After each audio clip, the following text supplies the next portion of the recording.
Tobias, the first one comes from Mark Narducci with the Inquirer. Go ahead, Mark. So Tobias, Doc told us that Dwight played. He didn't think Dwight was going to play tonight because there was a death in the family, and obviously we saw what he did with a double-double. Would you be able to talk about what you thought of his performance tonight?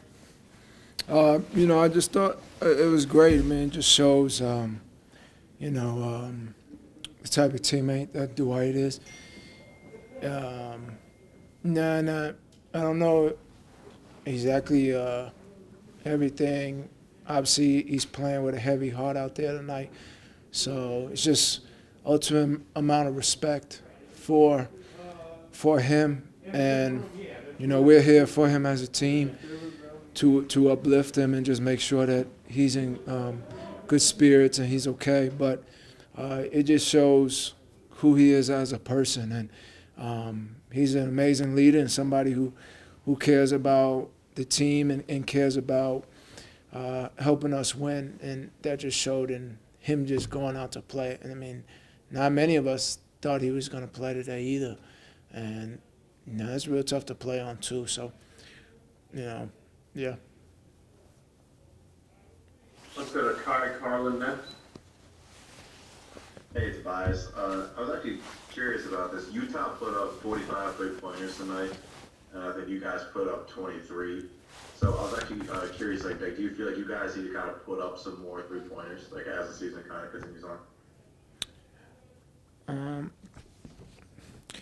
Yeah, I mean, simple math would tell you that. I mean, they're a team that, they do shoot a lot of threes, and even in their starting lineup, I think everybody but Gobert is shooting pretty much 40% from three. So they have a lot of guys shooting it. And shooting at a high clip, and it's kind of how their offense is based off of, driving, kick, and getting open threes. I think for us, more threes is definitely a thing that we'll continue to try to look at. But I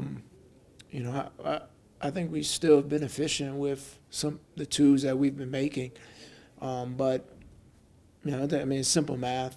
3 is greater than 2, but I think it's about the looks that we get from threes, the threes that we're getting. We want to get open looks and good threes over the course of a game.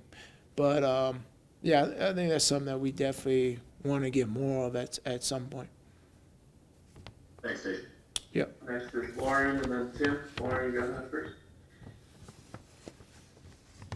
Hi, so you hit your season high tonight, flirted with your career high. Doc said after the game that you played really decisively, that when you play like that, you're hard to stop, that you're playing with great force. Are those all things that you felt as well tonight, and do you think that there's even more that you can be doing?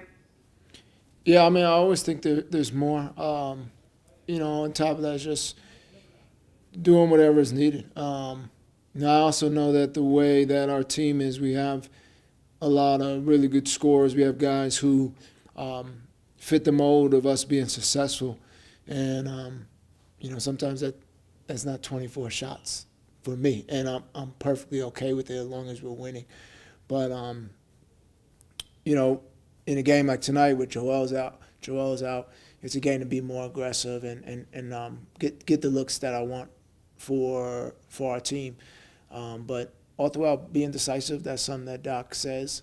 After any game, he says that. So that's something for me that I'm always continuing to get better at, is being decisive, coming off of pick and rolls and making quick decisions, smart decisions for the squad. So, it's a tough loss to take, but, all in all, I think that we were out there fighting for each other tonight, and we got to go back home and we have to get a quick day's of rest and be ready for our game at home and get on a win streak here. Speaking of playing for each other, Ben was 1 rebound shy of a 40-point triple-double. Mm-hmm. How impressed were you with the way that he played tonight? Man, from the start of the game, he was just on a mission out there. And you just saw another element of his game, I think, even being at the 5 and being a roller and how fast he was rolling to the basket. And that opened up the floor for everybody pretty much out there tonight. But his pace and his ability, having a Gobert on him, a center, and to get in a lot of screens, but then to also be aggressive offensively. It was pretty amazing. Obviously, would have been better to get a win and have a 40-point triple-double, but we just had to save that for another time. Well, the two more here, Tim and then Paul. Tim, go ahead.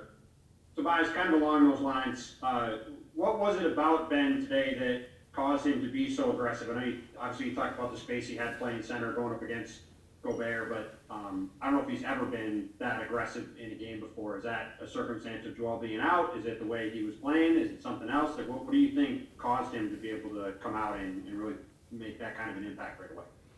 I think it was just a combination of all those things. And Ben's a guy, he pretty much evaluates the game from as he's playing.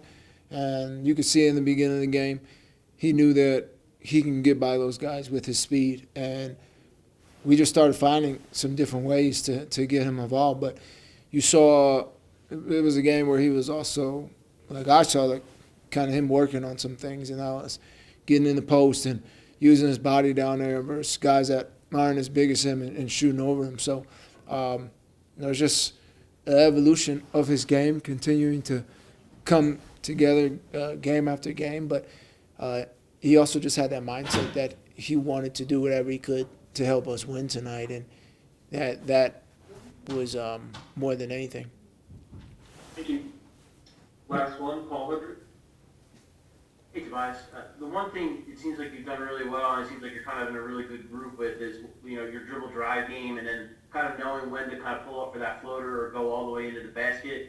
Is it something that you think that you've worked on, or is it just you're just kind of in a good rhythm with it right now and reading it well? Like what kind of has led to that?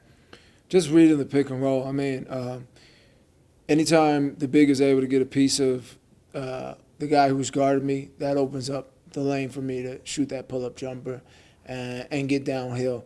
Obviously, when you got a shot blocker like Rudy Gobert out there, you got to kind of change it up a little bit. But for me, once the big is able to screen and roll to the basket and put pressure on defense, it opens up the court. And then, next phase of that is just making kick-out plays for shooters. And we'll get to that. But that's always been a part of my game that I've been really good at, is in the pick and roll. And, with more volume of those plays and shots, it's only building more and more confidence for me. Thanks, bye. Thanks, LeBron. All right, no problem.